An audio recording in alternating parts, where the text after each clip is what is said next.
The Berlin heart is used for children in very severe heart failure for whom the medications are no longer working. It's generally used to support the function of the child's heart whilst they're waiting for a suitable heart to become available for transplantation. The Berlin heart really is a very simple but very effective air-driven pump that usually supports the left side of the heart. It consists of a chamber divided into two halves, a blood-filled side and an air-filled side. The air-filled side of the pump is connected to a pneumatic pump which basically acts as a sophisticated bicycle pump. As air is pumped in and out of the Berlin heart, blood is sucked in from the main pumping chamber of the child's own heart via a tube or a cannula, and then is pushed back out via a second cannula into the main artery which carries blood around the body. Deciding to opt for Berlin heart treatment is a very difficult decision to make for families. Before they agree, we need to ensure firstly that they understand the reasons that we're recommending Berlin heart treatment, and secondly that they understand the implications. That is, that they may be living in the hospital for many months, and also that there are risks involved with the treatment. The downside of it is you are hospital bound and you don't get to go out that often. You do go out obviously, but it's not every day, so you have to get that into your head that you're going to be in hospital for a while. But the Berlin heart is keeping her alive at the end of the day, so it's the best thing for her at the minute while we wait for transplants. The Berlin heart's implanted directly into the heart in the main artery, and so it requires the child to go to theatre for quite a lengthy operation. Immediately after surgery, the child will return to the intensive care unit. They can still be quite sick for some time after the operation and will require continuous monitoring. This can be quite a traumatic time for parents. Just coming out of theatre, he looked pretty grim. There was blood on the bed, his hair was matted, he was very swollen. But when your child is really sick anyway, you're going to actually be able to accept some of the gruesome things you might see, just because you know that it's necessary. But those things all calmed down after a couple of days, so it wasn't so bad.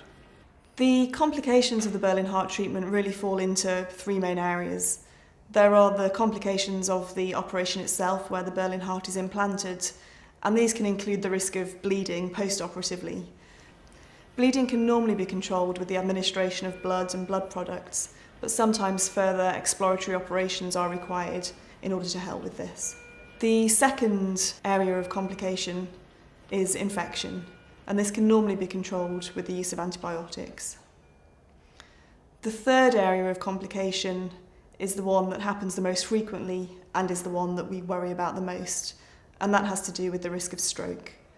Now, you've probably heard of stroke in terms of it being a brain injury that happens mainly to older adults, but children on the Berlin heart are also at risk of stroke. This is because when blood comes into contact with the plastic surface of the Berlin heart device, its natural reaction is to form a clot. Now, if this clot should fly off, it can enter the child's circulation, and if it enters the brain circulation, it can cause damage to some tissues. About 20% of children on the Berlin heart will experience a stroke. Fortunately, about half of these will recover. For about 1 in 10 children, the effects of the stroke will be severe enough to result in irreversible brain injury. The nurses take a little torch and have a look at the blood flowing through the plastic of these pipes and also into the pump of the Berlin heart itself.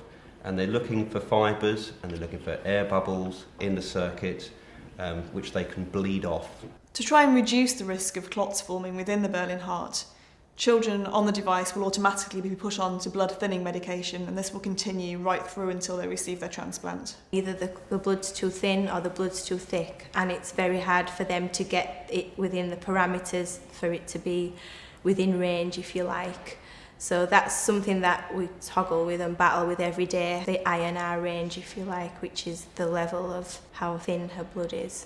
These risks all sound rather frightening, but they need to be considered in context with the fact that for children with such severe heart failure, the Berlin heart offers the best possibility not only of surviving to transplantation, but of having a good quality of life whilst waiting. 8 months ago, I didn't know anything about the Berlin heart or why her INR had to be this number or whatever else, but now I can confidently say that I understand the procedure of things and why the doctors do the things that they do, and now I can probably say that I work with the doctors in saying, looking at patterns of things, of the doses of her medication and things like that. And obviously I see her every day, so I notice the smallest changes with her, if she's not eating or if she's looking a bit puffy or, something like that. So yeah, they do talk with you and make decisions together rather than them making decisions and then you not know what's going on. We really encourage parents to be hands-on in their children's care, as this gives them some control over what's happening, and parents do find this quite empowering. Parents get involved in changing the dressings, which is good not only from establishing a normal routine, but also in preventing infection around the area where the cannulas are implanted. Parents also train to look after the machine itself, which gives them some independence because they can actually leave the ward and go out around the hospital without having a nurse present all the time. I like to be hands-on. Anything that I can do, I will do it. I do the dressing change and things, and I give her all the medication and things like that, and they know that I'm confident in doing it as well. It is a really difficult decision to opt for Berlin heart treatment, but when the medicines aren't working, there are very few options available to these families.